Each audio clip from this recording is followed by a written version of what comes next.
Buenos días, buenas tardes, amigos y amigas, no solo de Argentina, sino también de América Latina y de España. Bienvenidos y bienvenidas a nuestra quinta charla en el marco de este ciclo de diálogo, gestionar lo público en tiempos de pandemia, que organizamos en conjunto entre la Asociación Argentina de Estudios de Administración Pública y el Laboratorio de Innovación Pública de la Universidad Nacional de Rosario. Mi nombre es Diego Pando, yo soy el presidente de la Asociación Argentina de Estudios de Administración Pública y estoy a cargo de la presentación de esta actividad. Nos acompaña en el día de hoy Ignacio Criado, que es profesor de la Universidad Autónoma de Madrid y director del Grupo de Investigación sobre Innovación, Tecnología y Gestión Pública de dicha universidad. En un par de minutos comenzamos entonces con la actividad que teníamos prevista para el día de hoy.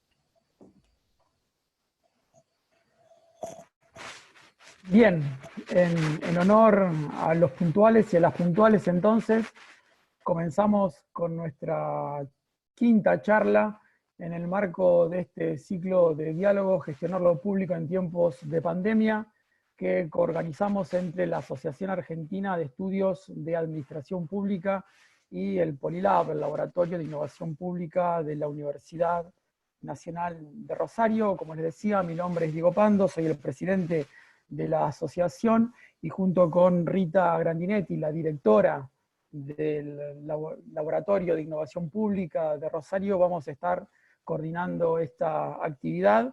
Les recuerdo a nuestros invitados e invitadas, no solo de Argentina, sino también de América Latina y de España, que hoy tienen el gusto de acompañarnos, que no está habilitado el chat, que sí está habilitada la posibilidad para realizar preguntas, que dichas preguntas van a ser procesadas y transmitidas al orador por Rita, luego de un espacio de 20 minutos en los cuales Ignacio Criado, nuestro invitado, va a presentar sus principales reflexiones vinculadas a los desafíos del uso de las tecnologías en la gestión pública en el marco de la pandemia y también post-pandemia.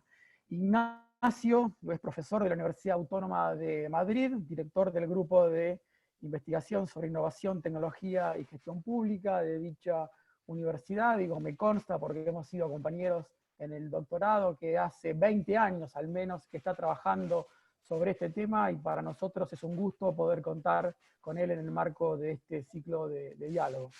Nacho, muchas gracias, te escuchamos con atención.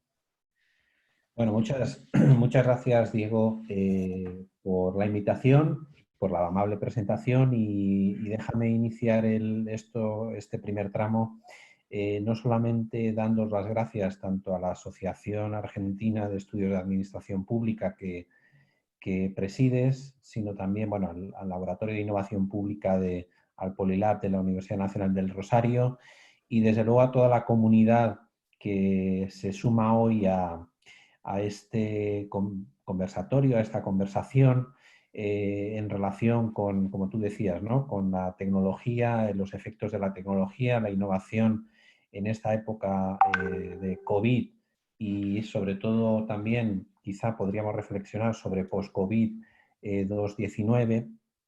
Y bueno, en ese sentido me siento muy complacido de acompañaros hoy, de formar parte de este ciclo de conferencias o de charlas o de conversaciones, y la verdad es que, bueno, yo me siento muy entusiasmado de que además siempre os pongo como ejemplo, modelo, ¿no? De asociación, ¿no? De promoción, de comunidad, ¿no? De administración, de estudio de la administración pública y de personas que están no solamente interesadas, sino también preocupadas por lo que sucede en torno a lo público, ¿no? En ese plano, pues daros toda mi enhorabuena por toda la actividad que hacéis, por el esfuerzo que supone, y espero que toda la gente, todas las personas que están ahora mismo viendo y escuchando, pues sean conscientes de todo lo que conlleva, ¿no? Organizar una actividad de este tipo que requiere pues, la colaboración de muchos y de muchos esfuerzos, ¿no? Con lo cual, enhorabuena por eso, gracias por estar ahí, gracias a la comunidad de la asociación por estar presentes, ¿no? Que me consta que hay varios centenares, ¿no? De personas que están conectadas. Y bueno, pues la verdad es que es estupendo estar en esta tarde de hoy. El objeto de mi charla, de mi presentación hoy, efectivamente ya comentaba, quería hacer algunas reflexiones y pretendo sobre todo activar la conversación que espero después vamos a tener en abierto con el resto de participantes sobre qué es lo que está pasando durante estos días en relación con la utilización de la tecnología, digamos, como mecanismo de control, de contención de la pandemia del COVID-19 y sobre todo, bueno, pues teniendo en cuenta la experiencia previa que ya tenemos, digamos, qué podemos esperar, qué problemáticas se están planteando desde diferentes dimensiones, pero sobre todo yo voy a destacar algunas cuestiones ligadas a la privacidad de los datos personales, voy a plantear algunas cuestiones ligadas o asociadas a, digamos, los retos de la gobernanza que nos plantea, ¿no? En la utilización de tecnologías en este tipo de situaciones y sobre todo, digamos, hacia dónde nos podríamos encaminar o qué tipo de desafíos nos vamos a encontrar también de cara a los próximos tiempos, ¿no? En parte, o partiendo de esa línea, yo diría que, claro, estamos en claramente, ¿no? Leí hace una semana y media aproximadamente un artículo que publicaba Manuel Castells, ¿no? El profesor Castells, que como sabéis acaba de ser nombrado hace muy poquito tiempo en España ministro de universidades y, bueno, sabéis que es un referente, ¿no? En temas pues de transformación digital, de la teorización sobre la sociedad de la información. Y en ese artículo Manuel Castells decía, lo titulaba Digital, ¿no? Así, solamente digital.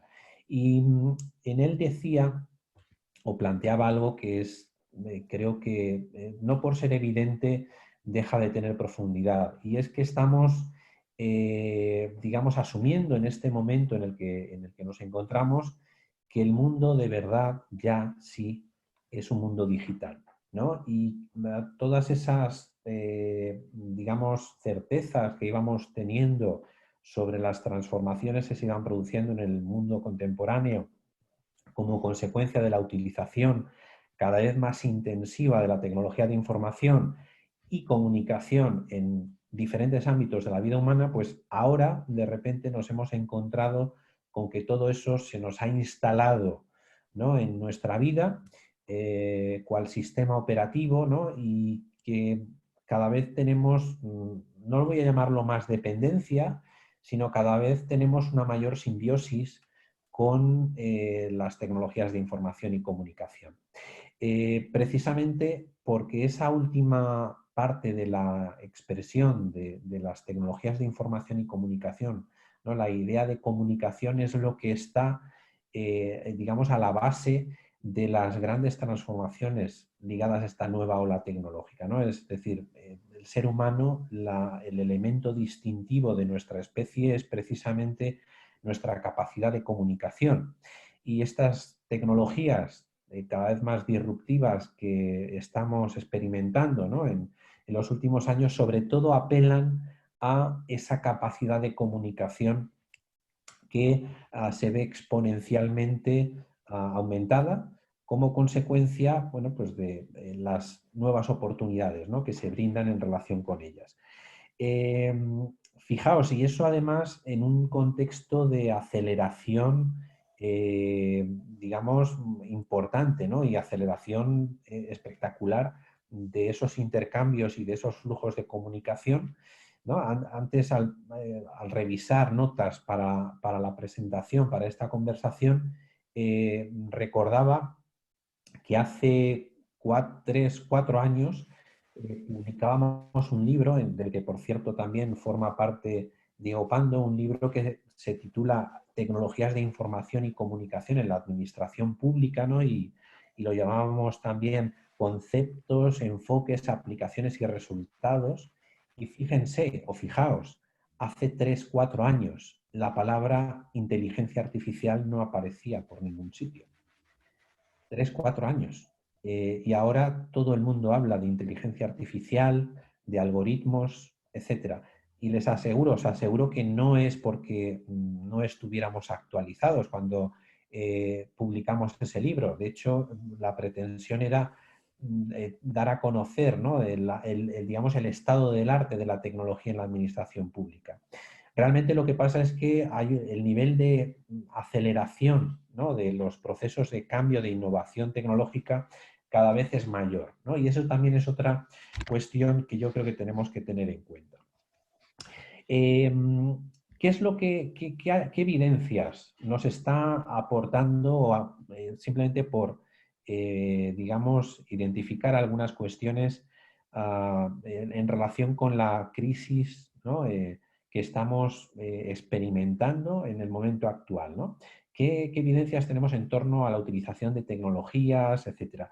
Yo ahí me plantearía, y ya digo que después podemos ampliar y lo podemos comentar en el momento de preguntas, hay cuestiones que yo creo que son esenciales. Una, desde luego, es lo que decía, lo digital, ¿no? La tecnología ya no es algo meramente instrumental, sino que es algo que está integrado en la gestión pública como un elemento esencial y nuclear de nuestra actividad.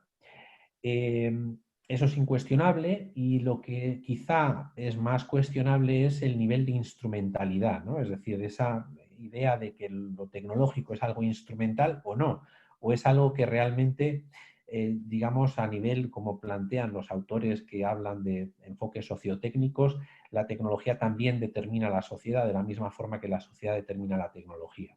No, ese seguramente ahí es donde está el debate. Otra evidencia que nos está mostrando esta situación de crisis y que está claramente ligado a ese primer punto es el de la centralidad que tienen también los datos, ¿no? Es decir, cuando comunicamos algo, pues los datos son un elemento central asociado a la tecnología. Si no disponemos de buenos datos, si no disponemos de esos átomos clave para la gestión pública, todo lo demás se complica, ¿no? Y desde esa perspectiva los datos se convierten en el núcleo de la gestión y en elemento esencial para que podamos desarrollar también en un momento como este una gestión de crisis adecuada, ¿no? De hecho, hay infinidad de proyecciones matemáticas basadas en datos. Si no tenemos una buena estructura de datos, es muy difícil, digamos, adoptar buenas decisiones y de alguna forma hacer buenas proyecciones. Por supuesto, también junto a esas dos cuestiones yo sumaría los dilemas éticos que están asociados a la utilización de la tecnología. Y ahí creo que ahí seguro que va a aparecer, ¿no?, y vamos a profundizar en ello, la cuestión claramente de la privacidad, ¿no? En un contexto globalizado en el que la tecnología tiene una mayor presencia en nuestras vidas, el contrapunto o el elemento, la tensión más importante, o diría yo, más importante que se produce es hasta qué punto. ¿Hasta qué punto renunciamos a parte de nuestra privacidad en aras o en pro de conseguir otro tipo de cosas, como en este caso es una mayor seguridad, ¿no? Esa es una tensión que está ahí, está latiendo, y de hecho en esta situación de crisis lo estamos experimentando y se está discutiendo y debatiendo sobre el alcance de la privacidad de una manera muy directa. Y después voy a plantear algo adicional sobre ello. Y por supuesto, yo ahí plantearía también una cuestión que está asociada a esta cuestión de la privacidad, que es el de la propia las nuevas desigualdades que se pueden generar como consecuencia del uso de la tecnología o de la no capacidad o el no desarrollo de determinadas capacidades para utilizar la tecnología. De hecho, ahora el debate no es tanto si se puede acceder o no a la tecnología, que en algunos casos todavía sigue produciéndose, sino cómo utilizamos la tecnología, para qué la utilizamos, ¿no? Entonces, ahí esas nuevas brechas digitales están muy presentes.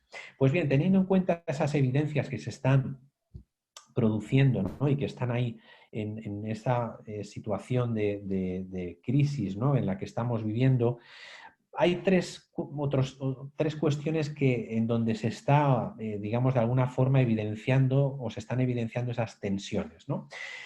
Una de ellas es, desde luego, cómo la tecnología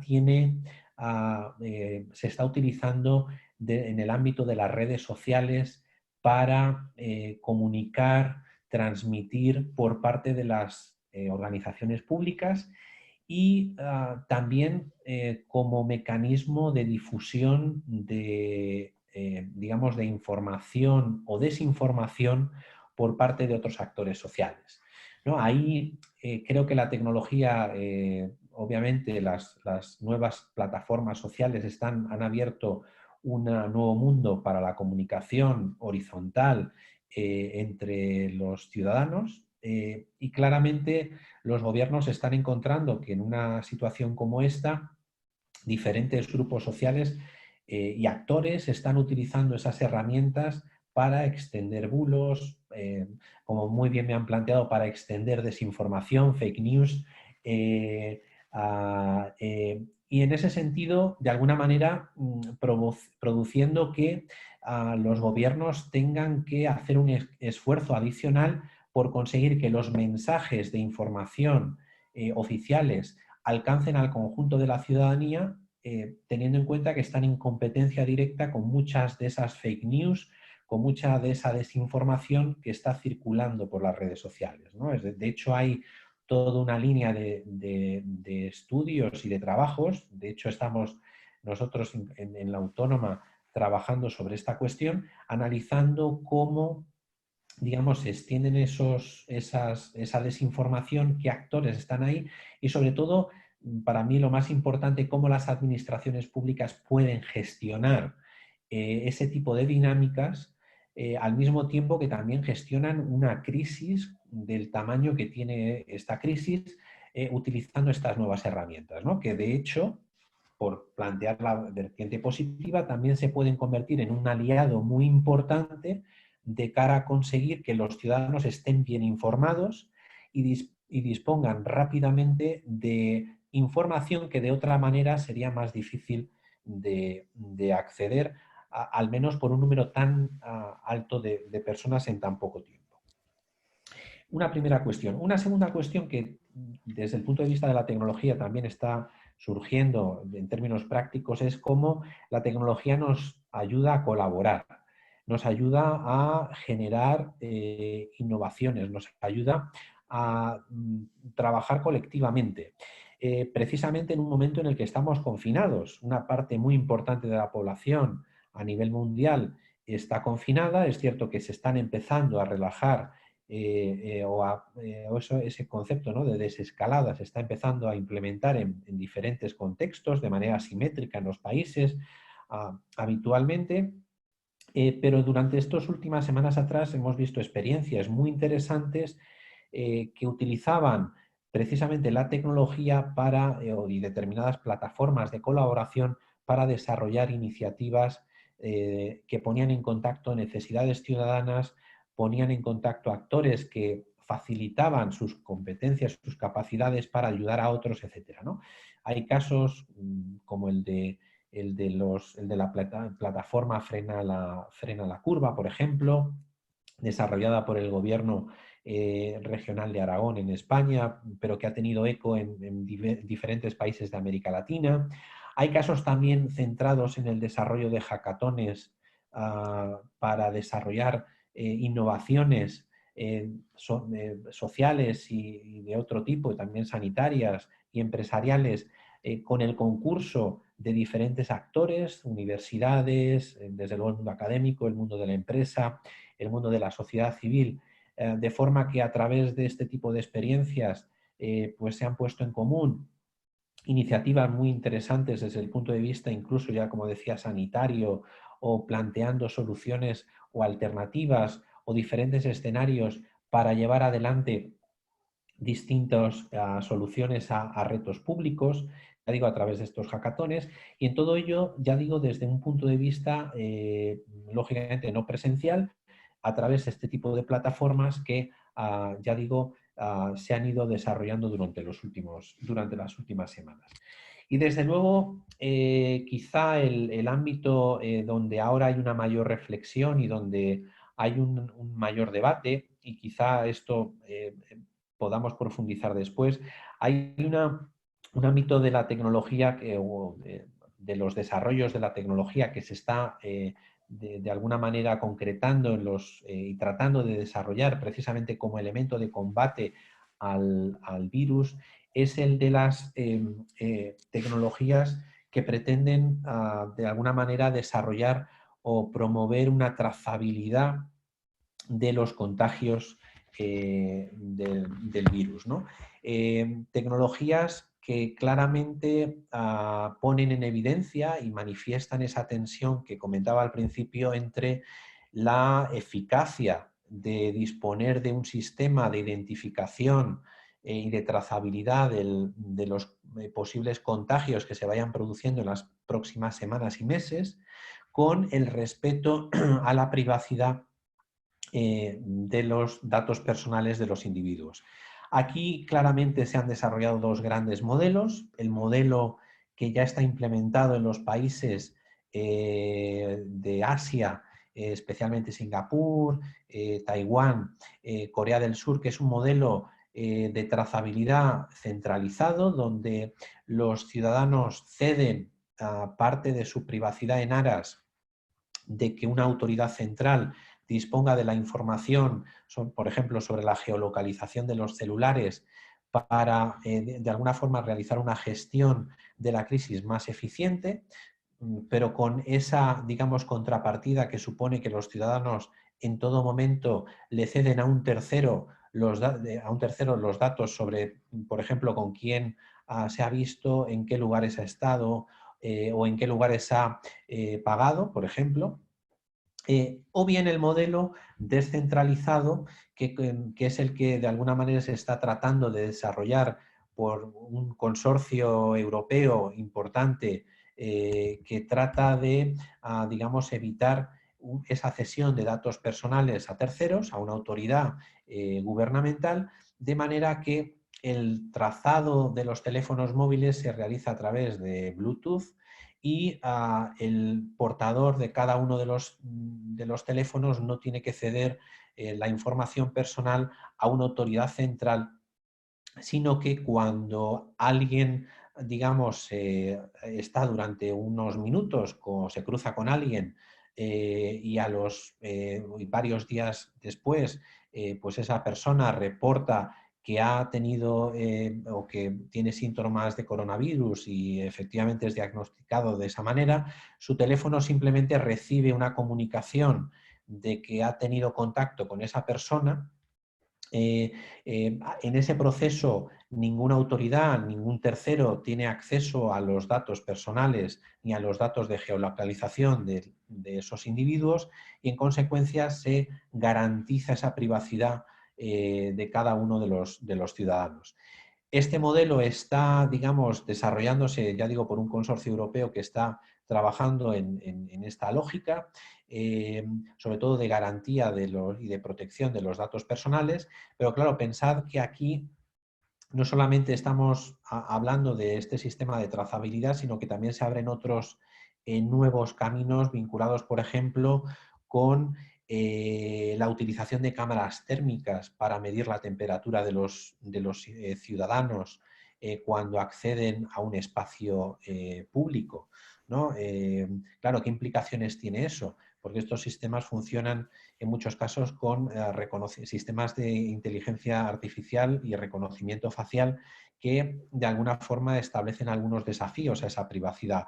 O, por ejemplo, también se ha planteado la utilización de pasaportes de inmunidad, es decir, que digamos, la idea de llevar en nuestro teléfono a través de un código QR, digamos, una especie de pasaporte que nos daría inmunidad para poder desplazarnos de unos lugares a otros, ¿no?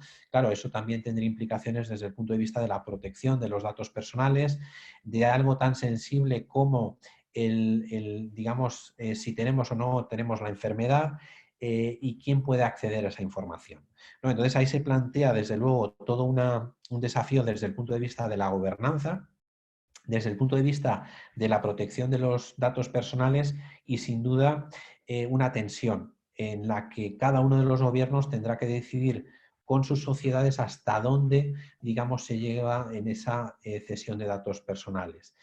Pensad que en nuestros contextos la utilización, por ejemplo, de estas aplicaciones para la trazabilidad del virus tiene que ser voluntaria, ¿no? Y en consecuencia, claro, si los ciudadanos perciben que va a haber una invasión en su privacidad excesiva, pues seguramente no lo van a utilizar. Y de hecho ya hay estudios que han demostrado que si no hay una utilización que esté en torno al 60% de la población de un país de este tipo de aplicaciones, realmente no tienen una utilidad, digamos, importante de cara a evitar futuras recaídas y futuros rebrotes del virus.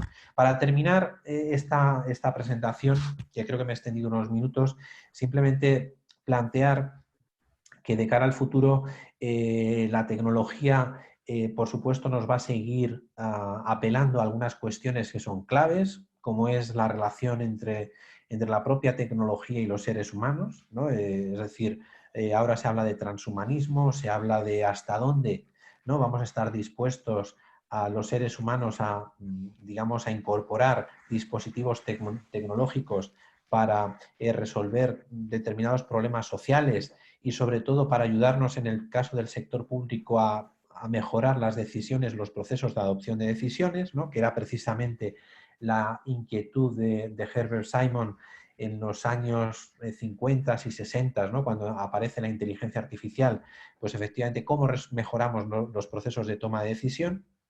Y desde luego ahí se abren también nuevos debates y desafíos sobre la relación entre la tecnología y la innovación, desde luego la tecnología y la ética y desde luego desde el punto de vista de la gestión pública, en qué medida pues, la tecnología va a tener un papel importante para, como decía, resolver los problemas sociales y colectivos y para, de alguna manera, tratar de darle esa lógica humanista a la utilización de tecnología en un mundo que a primera vista parece que, digamos, es cada vez más deshumanizado o sería más deshumanizado, si la salida de la crisis que tenemos ahora de alguna forma rompe esa dinámica y podemos replantear muchos de las creencias que consideramos ya asumidas, ¿no?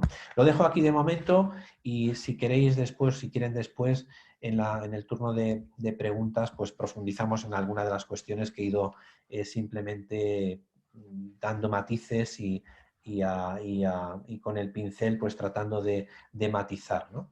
Con lo cual, muchas gracias y quedo abierto a las preguntas.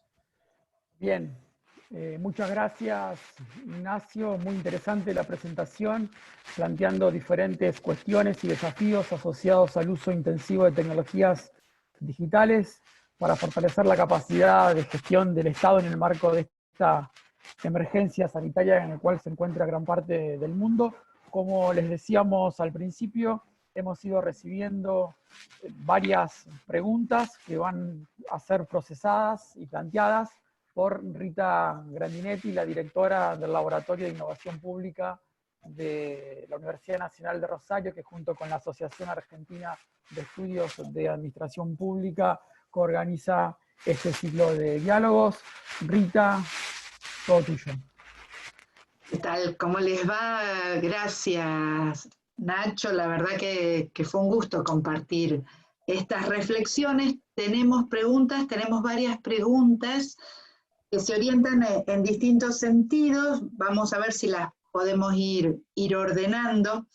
En primer lugar, me parece que hay alguna pregunta que es interesante como para comenzar este diálogo, que tiene que ver con si las tecnologías permiten todas estas cosas y en un mundo como plantea Castel, como vos bien planteabas, es digital, porque muchas veces las administraciones tienen serias resistencias a incorporar tecnologías, particularmente tecnologías de la información, como estamos hablando acá.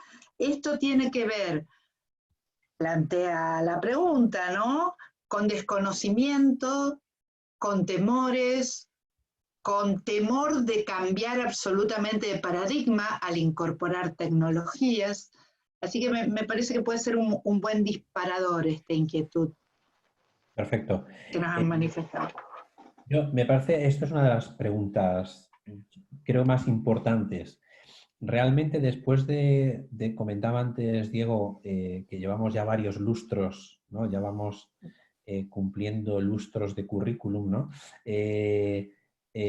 Claro, después de varios lustros trabajando, ¿no?, y analizando la tecnología, y sobre todo en mi caso tratando de descubrir precisamente este tipo de cuestiones. ¿Por qué la tecnología, digamos, en unos contextos, o la misma tecnología en unos contextos se utiliza de una forma y en contextos diferentes de otra distinta, ¿no? La misma tecnología. Yo siempre he planteado que lo institucional tiene un papel muy relevante, lo institucional y lo humano. Y sinceramente cada vez soy más partidario. Pienso que lo humano tiene un papel muy relevante sobre cómo se utiliza la tecnología en una organización y específicamente en las administraciones públicas. Por decirlo de otra manera, los principales resistentes a la, digamos, a la utilización y al despliegue de la tecnología en las administraciones públicas, pues somos los empleados públicos, ¿no? O determinados sectores de los empleados públicos dentro de la función pública. Y esto no es más que poner en evidencia, pues, la hipótesis sobre la que hemos venido trabajando durante mucho tiempo, y es que la tecnología es poder y, lógicamente, incorporar nuevas tecnologías, nuevos avances, nuevas innovaciones, supone alterar los equilibrios de poder dentro de las organizaciones y dentro de la administración pública. De la misma forma que si trasladamos eso al ámbito de la política, incorporar intensivamente la tecnología al ámbito de la política también supone alterar los equilibrios de poder. Y, lógicamente, eso supone que determinados actores que hasta un determinado momento tenían posiciones de poder en una organización, en una administración pública, ven amenazada esa posición como consecuencia de la utilización intensiva de la tecnología. Por daros simplemente un pequeño ejemplo, ¿no? Ahora me interesa mucho, estamos empezando, de hecho, ahora a trabajar con un grupo de funcionarios públicos, de empleados públicos que a mí me resulta muy interesante, que es el de los funcionarios o directivos TIC, es decir, los funcionarios y directivos que se dedican a la gestión de la tecnología, lo que yo llamo, y otros autores llaman, la infocracia, ¿no? Es decir, ese nuevo grupo de empleados públicos que son los que se encargan de diseñar la tecnología y de implantar la tecnología. Pues, lógicamente, este nuevo grupo de empleados públicos, y yo os cuento la experiencia de España, tienen un grupo que lleva ya operando desde hace varias décadas, y poco a poco van alcanzando mayores cuotas de poder dentro de la administración pública, porque de hecho son ellos los que de alguna manera establecen qué se puede hacer, qué no se puede hacer, porque si hablamos de digitalizar la administración pública, son estos grupos de funcionarios, de empleados públicos, los que de alguna manera establecen los límites de lo que se puede hacer. Claro, una de las críticas que siempre me plantean es precisamente la crítica a la burocracia tradicional, ¿no? A determinados grupos de profesionales de la administración pública que son resistentes al uso de la tecnología. Por ejemplo, a limitar su capacidad de discrecionalidad para tomar decisiones, ¿no? Que esto es el núcleo duro de lo que estamos hablando. Estamos hablando de hasta dónde llega la capacidad de un empleado público para tomar una determinada decisión. Si implementamos un sistema de información que limita esa discrecionalidad, claro, estamos alterando digamos, sus límites de poder, su capacidad, y de alguna forma estamos alterando las reglas del juego organizativo, ¿no? Y eso evidentemente se va a ir de alguna manera evidenciando todavía más con las nuevas tecnologías que están apareciendo ligadas a la inteligencia artificial, a los algoritmos, a la robotización, que de alguna manera alteran esas reglas del juego y provocan que determinados actores dentro de las organizaciones no quieran ver alteradas esas reglas del juego y de alguna forma se resistan a esos procesos de digitalización. Identificar muy bien los actores, esos actores que se resisten dentro de las organizaciones públicas es clave para una correcta implementación de esos procesos de digitalización. Entonces, yo diría que lo institucional, lo humano, ¿no? Es decir, cómo los actores interactúan con la tecnología es clave para entender estos procesos de digitalización, hasta dónde podemos llegar y hasta dónde no podemos llegar en determinados contextos. Acá hay una pregunta que creo, gracias Nacho, creo que engancha con esto que estabas hablando recién.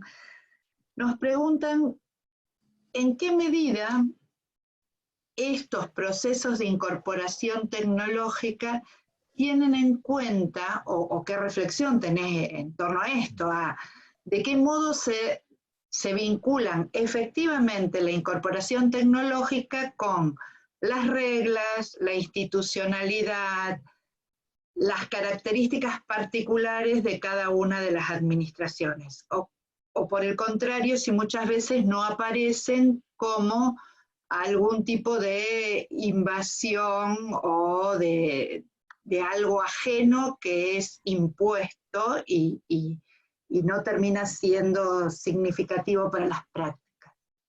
Claro, ahí siempre, digamos, cuando hablamos de cualquier proyecto tecnológico o de tecnología, y ahí también yo creo que podríamos plantearnos, digamos, la cuestión de los datos, ¿no? Que yo creo que al final son cuestiones que están muy conectadas. Mira, estoy tratando de daros así, además, también comentaros en cosas en las que estoy, digamos, sobre las que estoy trabajando, analizando, investigando. Por ejemplo, esta mañana teníamos una reunión, otro proyecto, estamos colaborando precisamente sobre, digamos, la utilización de un sistema de alertas tempranas anticorrupción, ¿no? Utilizando algoritmos y utilizando datos pues sobre contratación pública, sobre cómo se otorgan subvenciones, sobre, digamos, datos externos a la organización del boletín oficial del registro mercantil, donde están los dueños, los nombres de los dueños de empresas, etcétera, ¿no? De manera que se puedan detectar alertas, ¿no? O se puedan detectar posibles situaciones de organismos de una administración que, digamos, estén actuando de manera inadecuada. Claro, este es un tema muy serio, porque, como os podéis imaginar, diferentes organismos de una administración que puedan estar desarrollando prácticas que no sean adecuadas, pues se van a sentir aludidos y se van a sentir amenazados. Claro, obviamente implementar un proyecto de esta envergadura en el conjunto de una administración que tiene miles de empleados, pues es algo complejo. Sobre todo es complejo desde el punto de vista de la aceptación, de cómo ese sistema va a ser implementado en distintas unidades o diferentes departamentos de una gran organización y cómo los empleados de esas diferentes unidades o departamentos van a aceptar. Especialmente ahí estoy pensando en los gestores de servicios, ¿no? En este caso concreto, pues una unidad que, por ejemplo, da muchas subvenciones, ¿no? En una administración, en la Dirección de Participación Ciudadana, ¿no? Que está en contacto con asociaciones, etcétera.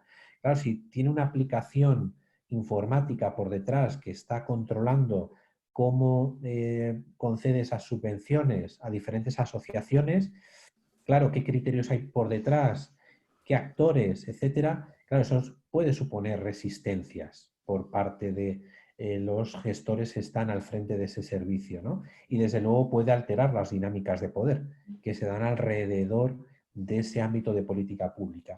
Entonces, claro, obviamente la tecnología ahí está, digamos, requiere de una aceptación por parte de los empleados y directivos públicos y eso implica de alguna forma una capacitación, implica una comprensión mutua, implica un proceso de acompañamiento, ¿no?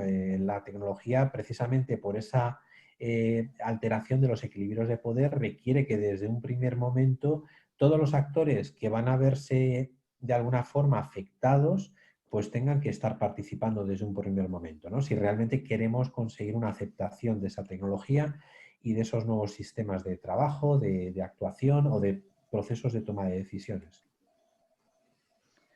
Bien, hay varias intervenciones que se planteaban elementos que tienen que ver con esto que estabas comentando, Nacho, varias preguntas. En algún caso hay quien plantea, que creo que está muy en línea con esto, si estamos estudiando, quienes están estudiando, cómo impactan las tecnologías sobre las relaciones socioorganizacionales, ¿no? Las relaciones que se dan al interior de la organización. Por otra parte, y por ahí te armo como un paquetito de cuestiones que creo que podemos enlazar, tenemos otra pregunta vinculada a de qué manera estas tecnologías nos permiten vincularnos de modo diferente, varias preguntas hay en ese sentido, vincularnos de modo diferente entre las organizaciones sociales, la ciudadanía. Si esto posibilita construir de alguna manera entornos más dialógicos, más colaborativos y construir más confianza. A su vez, y ya no te la complico más, hay quienes preguntan si están dadas las condiciones de confianza necesarias para que la ciudadanía se brinde a interactuar con el Estado por medio de las tecnologías, ¿no? No sé si compliqué mucho, bueno, pero hay muchas inquietudes en estos sentidos. Voy a tratar de establecer un hilo conector, ¿no? entre lo que me planteas. A ver, no he abordado la cuestión de la confianza. Yo creo que la confianza es un tema muy importante y trasladándolo a la situación del COVID.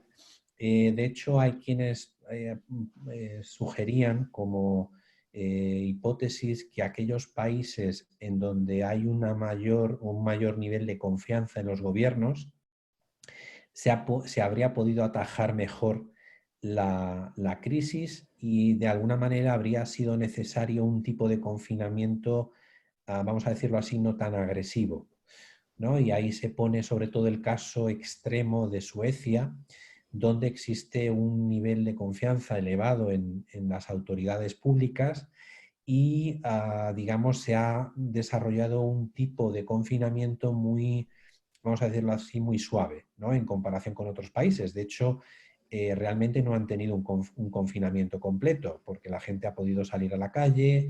Entonces, el tema o la cuestión de la confianza interpersonal y la confianza respecto de las autoridades públicas es un una cuestión clave.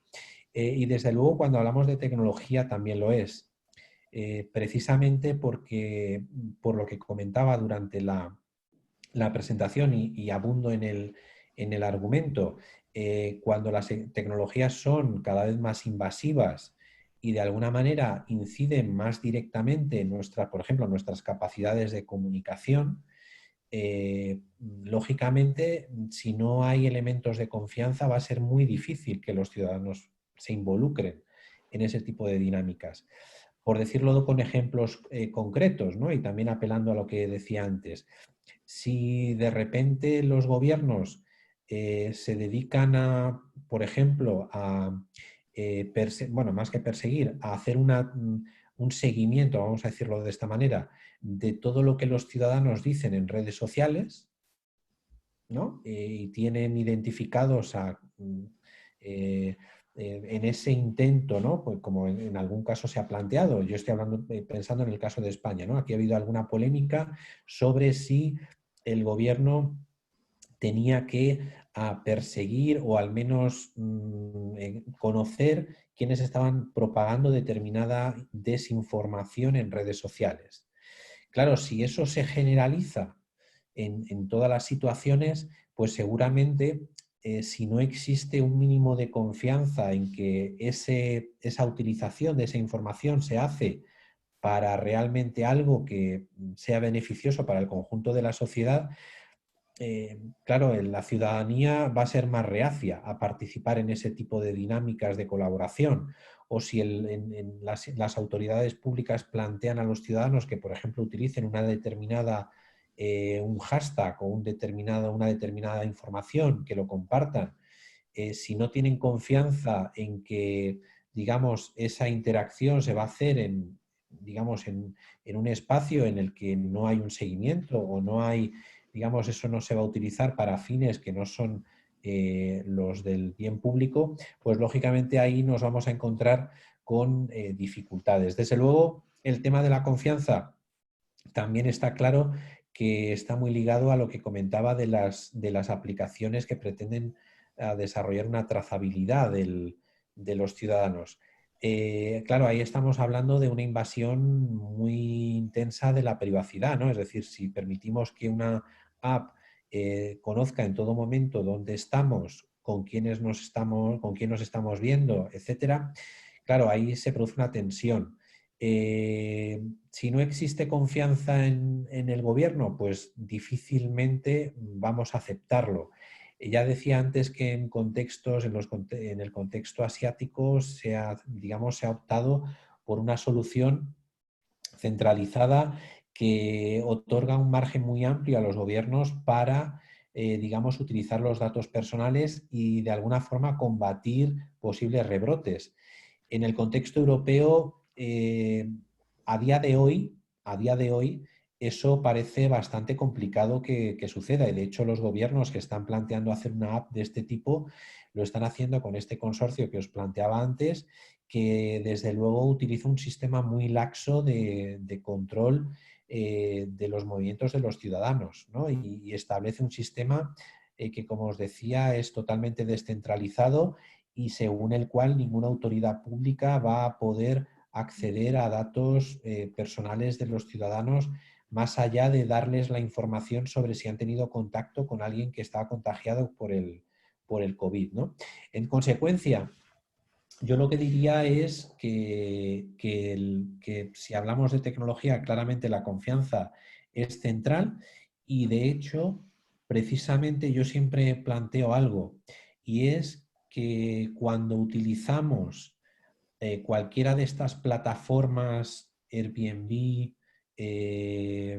Netflix, lo que queráis, realmente en muchos de estos casos lo que nosotros estamos comprando, o mejor dicho, lo que estas empresas están vendiendo, mejor dicho, es confianza, no un producto.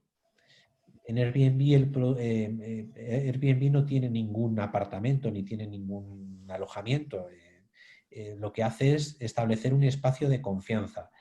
Esa es la lógica que creo que los gobiernos deberían desarrollar cuando utilizan la tecnología. Establecer, digamos, puertos seguros y establecer espacios de confianza para los ciudadanos en los que la ciudadanía de alguna forma se pueda sentir cómoda compartiendo, participando, innovando, co-creando, desarrollando iniciativas, etc. Si no existe ese espacio de confianza, va a ser muy difícil que los ciudadanos participen, dediquen su tiempo, nos brinden sus ideas, participen de los procesos de toma de decisiones. Bien, buenísimo. Hay, en este sentido, de otro modo, hay algunas preguntas que tienen que ver ya no con el componente de cómo vincularnos en términos de relación o de confianza, sino en las posibilidades reales de la población, sea de sectores vulnerables o de sectores que por sus determinadas características demográficas, de edad, de formación y demás, tienen dificultades para acceder y para interactuar ágilmente con las tecnologías. Y en este sentido, preguntan, ¿no debería el gobierno o el Estado también desarrollar políticas que favorezcan o que posibiliten esto, ¿no? ¿Y qué tipo de políticas? Yo cada vez más, cada vez lo tengo más claro que, digamos, las desigualdades en el entorno digital son cada vez potencialmente más, o pueden llegar a ser potencialmente más acusadas y pueden generar que las desigualdades que ya tenemos en el mundo, vamos a decirlo, físico, se puedan, digamos, profundizar todavía más, ¿no? Precisamente porque la tecnología accede a más ámbitos de nuestra vida, tiene mayor conexión con la economía, con el trabajo, con cómo estudiamos, con cómo nos relacionamos, con, bueno, cómo conocemos a otras personas, ¿no? Entonces esas ideas, ¿no?, que siempre planteábamos de capital social, de capital relacional, y que son conceptos clave, ¿no?, en la ciencia política y en el estudio también de las políticas públicas, pues claramente tienen una relación más directa con la tecnología. A mí me preocupa mucho esta cuestión. Yo cada vez estoy más preocupado y ocupado con las cuestiones ligadas a las desigualdades que van a generar las tecnologías y que están generando ya las tecnologías, y no hay más que asomarse a lo que está pasando ahora mismo. Cómo muchos estudiantes o muchos niños no pueden acceder a su educación diaria básica porque no disponen de conectividad o no disponen de un dispositivo para bueno, pues a poder recibir una clase a través de Internet. Esto lo estamos viendo ahora mismo en tiempo real. Y desde luego los gobiernos no solamente se tienen que preocupar de esto, sino que se tienen que ocupar, ¿no? Y tienen que desarrollar políticas activas, lo que yo llamo de oferta, relacionadas con la tecnología.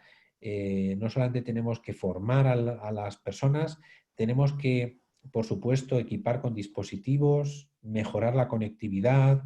Desde luego, desde la escuela tenemos que formar a los estudiantes, a los niños y a las niñas en estas nuevas herramientas y convertirlas no solamente en herramientas, sino en una parte consustancial de su desarrollo.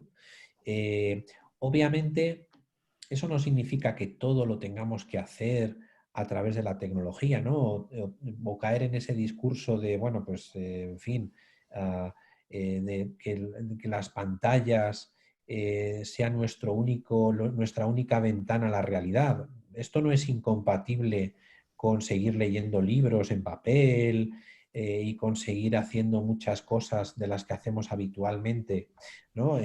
A través de otro tipo de formatos presenciales.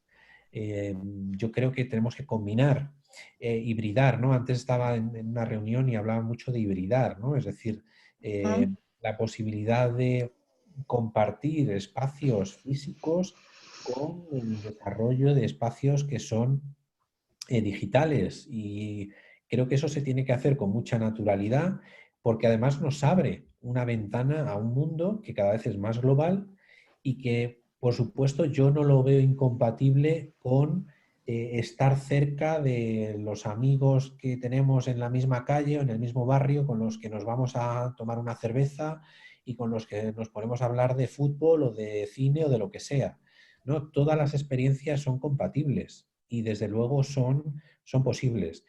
Es una cuestión de combinarlas en su justa medida y desde luego disponer o abrir la oportunidad a ello al mayor número de personas. Y desde luego que los gobiernos tienen un papel muy importante para que esto realmente sea una realidad.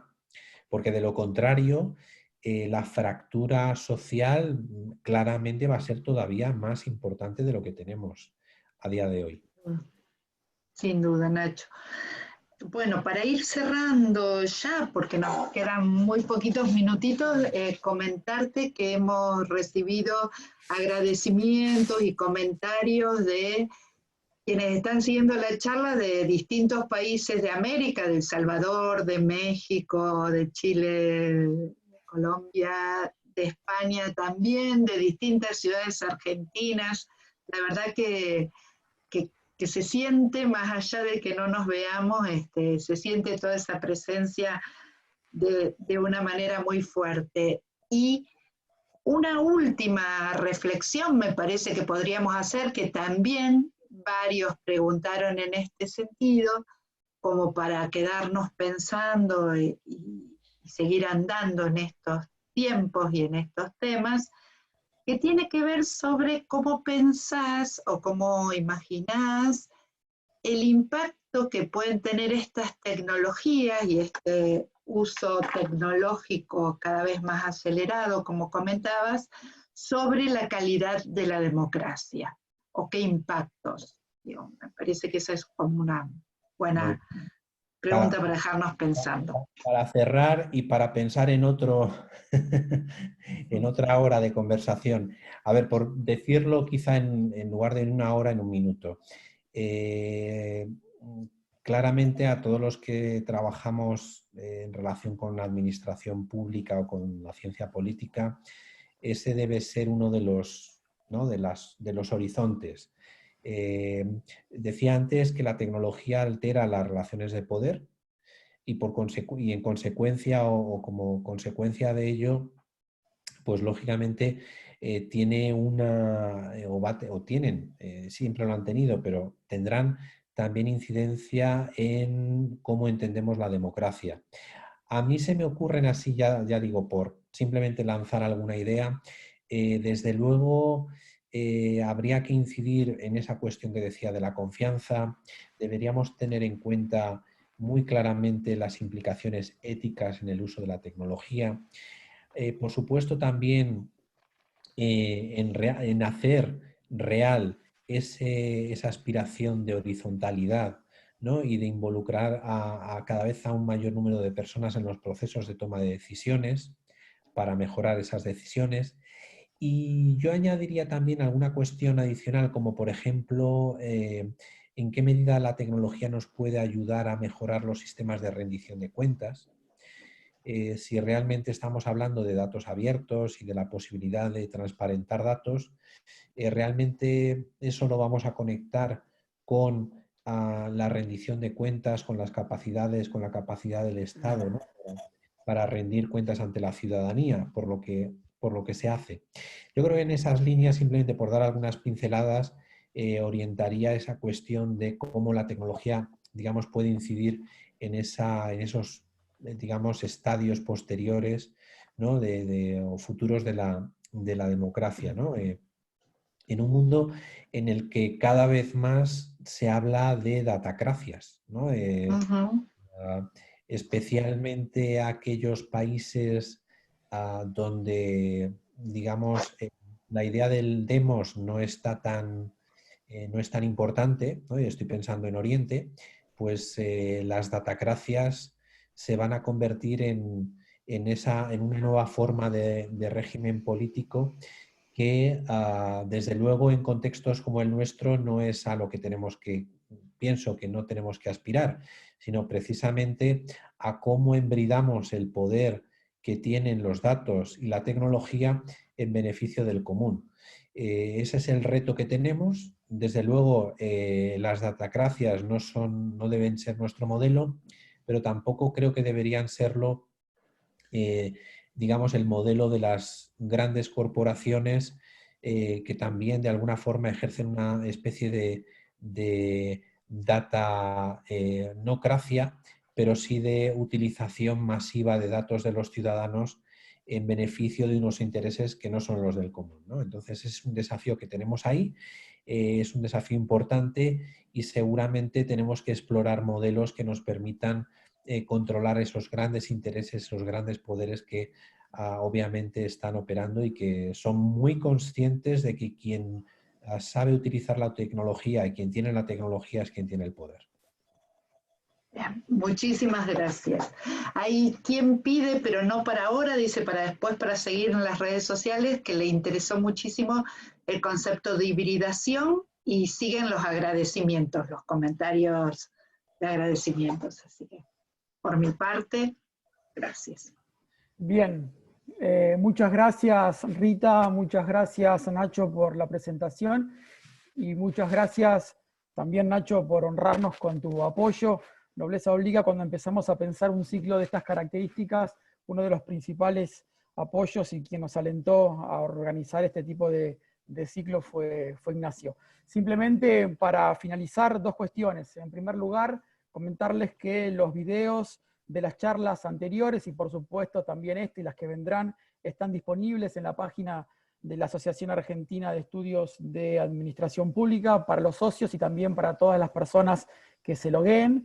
Y en segundo lugar, y ya así para finalizar, invitarlos e invitarlas a participar el próximo jueves, pasado mañana, en la sexta charla de nuestro ciclo de diálogos que estará a cargo de Roberto Monteverde, quien es director de proyectos del Instituto de Gestión de Ciudades y presidente de la Sociedad Argentina de Planificación Territorial. Con Roberto vamos a tener la posibilidad de conversar sobre los desafíos de las ciudades que vienen, sus cambios y sus continuidades. Dicho esto, agradecerles a todos y a todas por su participación y nos estamos viendo el próximo jueves. Muchísimas gracias. Gracias. Gracias. Gracias. Abrazo grande. Un abrazo y gracias de nuevo, Nacho. Gracias.